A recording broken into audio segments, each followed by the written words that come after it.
x é c menos 1 sobre c mais 1, você vai ser isso? O quê? Aqui no último caso, você está dando o caso que quando vai dar b, a função vai ser dada por c menos 1 sobre c mais 1. É essa forma aqui, cara. É essa forma aqui. É c vezes e elevado a 2x mais 1. O que foi que eu fiz foi o seguinte, eu descobri o c que torna essa a solução que no ponto A é B. O C particular. Porque quando o C varia nos reais, eu tenho todas essas soluções. Engraçado que se você olhar para cá, ó, se você olhar para cá, você pode até botar C real. Você pode até botar C real aqui. Sabe por quê? Porque se você botar C real, se você botar C nos reais, o C pode ser zero. E quando você fizer C igual a zero, qual é a solução que você obtém? Φ de x igual a menos 1, que é a solução. Então, se você colocar C real, você incorpora essa solução aqui, ó. Tá? Não, o C tem que, para essa conta aqui, nessa sequência aqui, até chegar aqui, o C tem que ser diferente de zero. Olha aqui, aponta para cá. Nessa sequência aqui, até chegar aqui, o C tem que ser diferente de zero. O que eu observo é, depois que eu olho para cá, que eu apresento a solução geral, eu posso botar dessa forma e o C pode ser real. Porque quando o C é real, eu tenho a solução menos 1. Mas eu não tenho essa. Entendido? Tá? Agora vamos resolver a seguinte equação diferencial.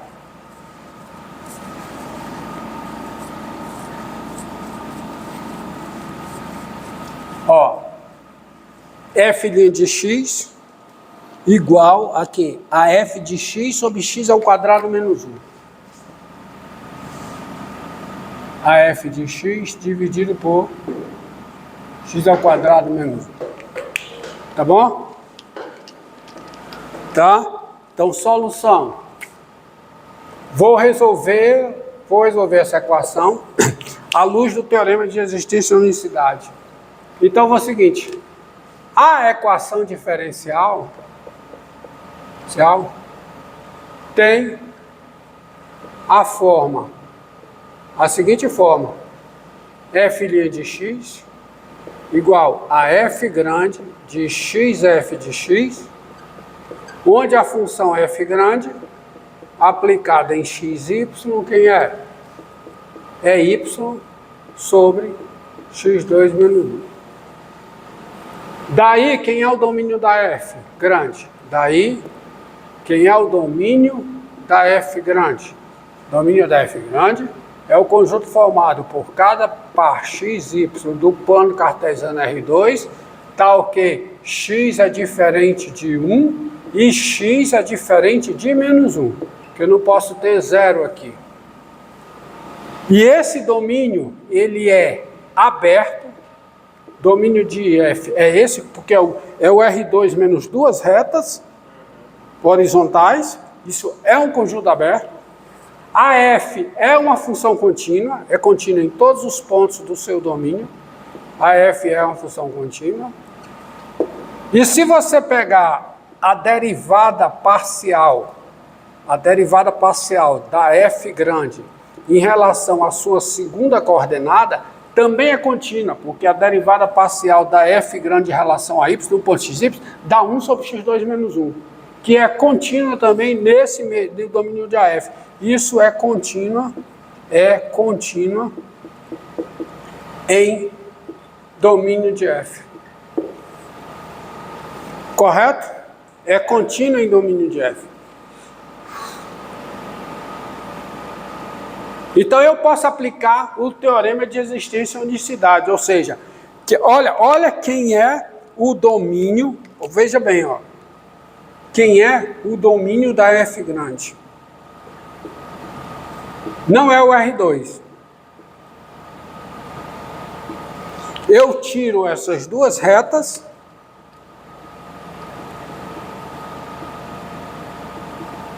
Está aqui o domínio da F grande.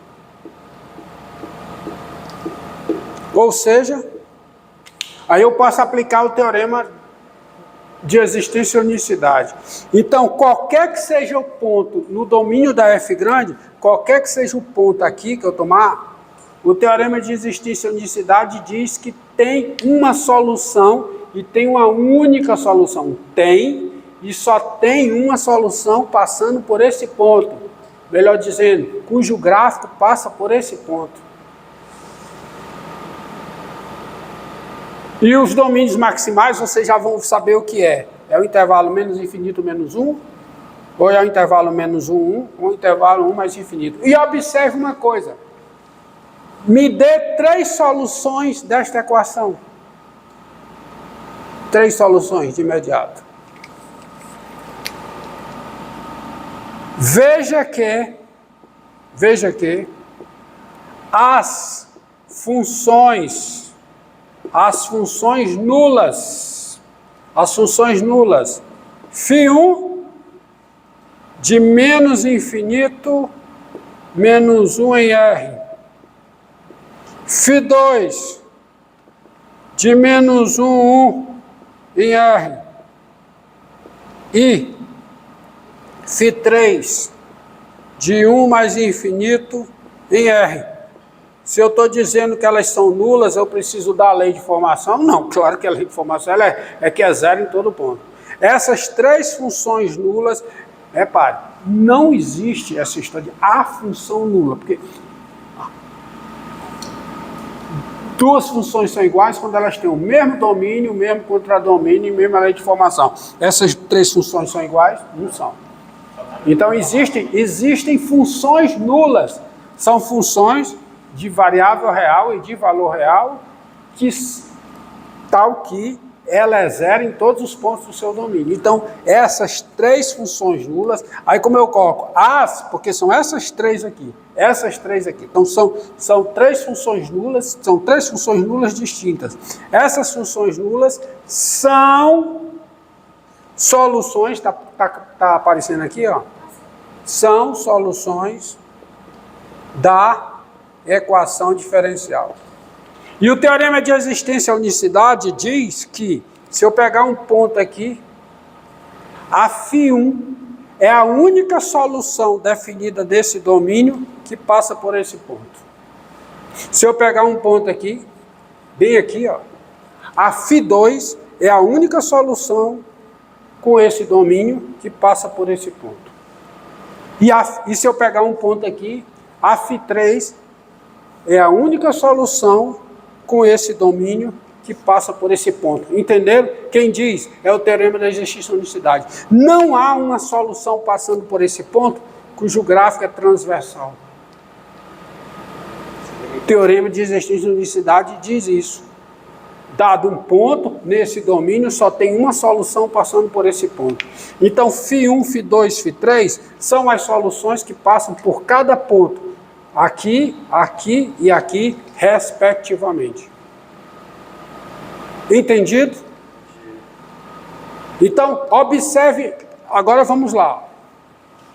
Então, apaga isso aqui e vamos achar, então, de posse dessas, vamos achar as demais. Por exemplo, quem é a solução que passa por um ponto aqui? Quem é a solução que passa por aqui? Quem é a solução que passa por um ponto aqui? E que não sejam nulas. Tá? Então, redação. Se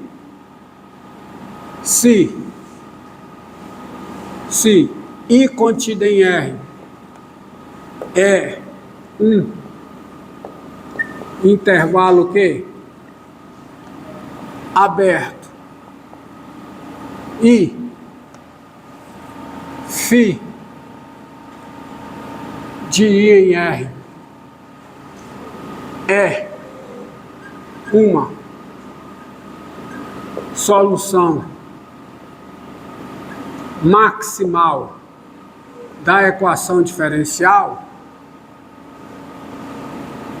é uma solução não nula, é uma solução é uma solução não nula, que eu sei que tem soluções não nulas, é uma solução não nula da equação diferencial. Então, primeira observação, o ponto menos 1 não pertence aí. Segunda observação, o ponto 1 não pertence aí. E terceira observação, φ de x é diferente de zero, qualquer que seja o x pertencente a ele. Por que isso aqui é verdade?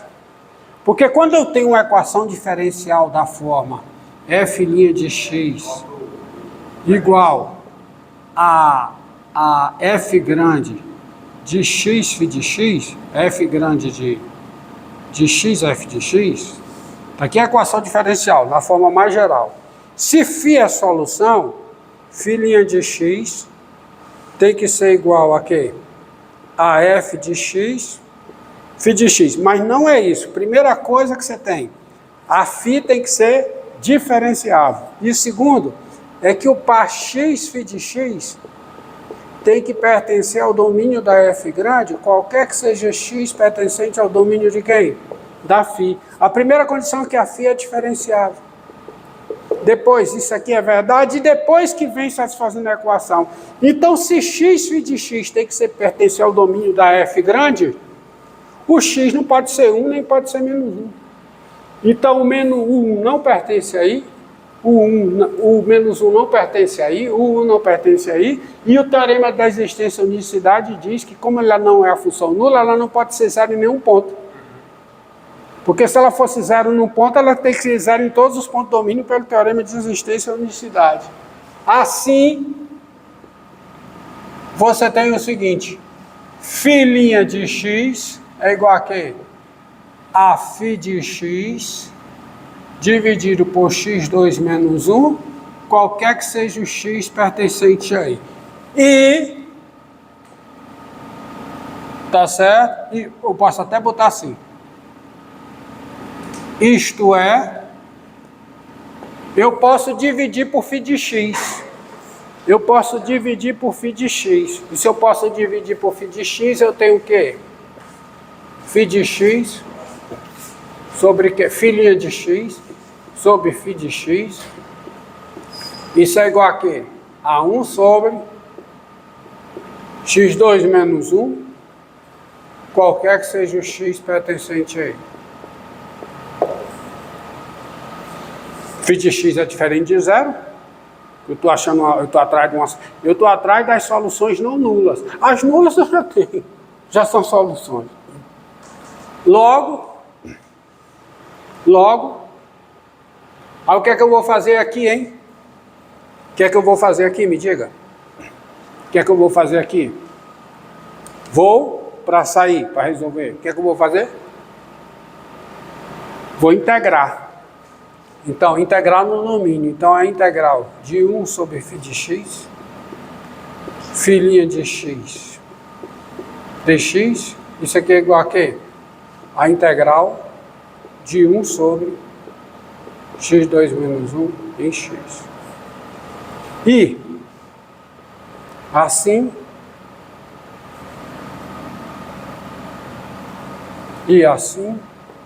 você tem o quê? Logaritmo natural do módulo de φ de x, porque isso aqui é u deu. Então, logaritmo natural do módulo de φ de x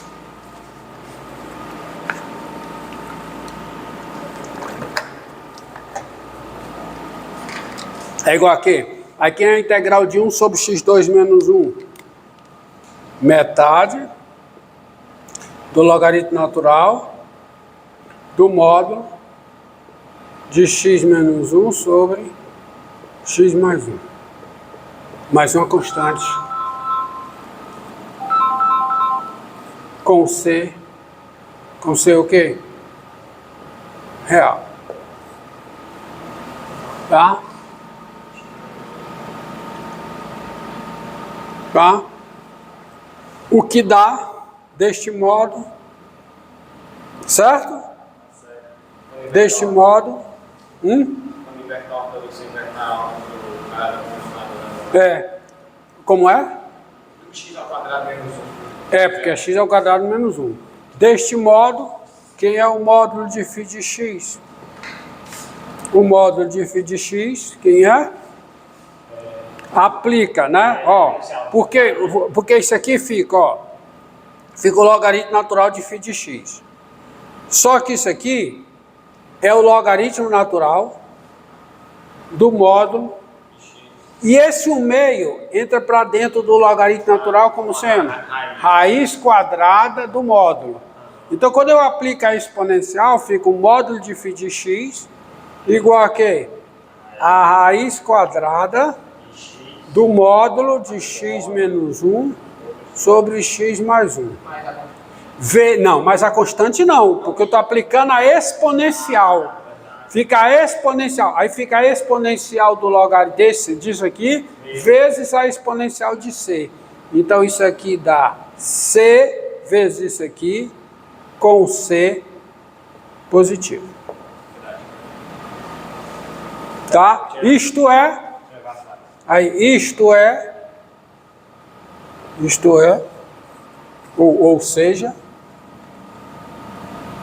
ou seja, aí vem aquela história. Se uma função é contínua em um intervalo i, e nesse intervalo ela é diferente de zero em todos os pontos de i, ou ela é sempre positiva, ou ela é sempre negativa. E essa constante aqui é positiva. Então, você tem que φ de x, porque φ é uma função contínua, já que ela é diferenciável. φ de x é o quê? É c vezes o quê? Raiz quadrada do módulo de x menos 1 sobre x mais 1, tá? φ de x, onde c é uma constante diferente de zero. Então tá aí a clara. E todas essas implicações para chegar aqui, elas são reversíveis, ou seja, as suas recíprocas são verdadeiras. Então, se φ é solução maximal, φ é dessa forma. Melhor dizendo, isso aqui é igual qualquer que seja o x pertencente a i, onde, porque essa conta foi toda feita em i, onde c é uma constante o quê? Distinta de zero. Isso aqui, ó, não esqueça, ó, vou consertar. Isso aqui, qualquer que seja o x pertencente a i, onde o quê? Onde o c é uma constante real. Tá certo? Que vale qualquer que seja o x pertencente a i, onde o quê? Onde c é uma constante, onde c é uma constante positiva. Tá? Aí, vírgula. Ou seja, tá aparecendo aqui, tá? Ou seja, você tem φ de x, é isso aqui, qualquer que seja x pertencente a i, onde c é diferente de zero.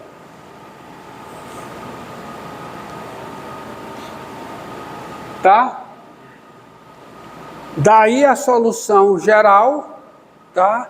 Daí a solução geral é dada dessa forma aqui, tá aqui. Daí a solução geral é isso aqui, daí,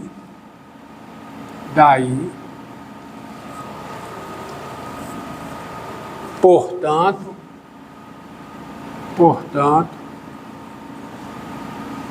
a solução geral psi é dada por psi, tá certo? Psi de quê? Igual a φ, tá? Onde φ de R em R, onde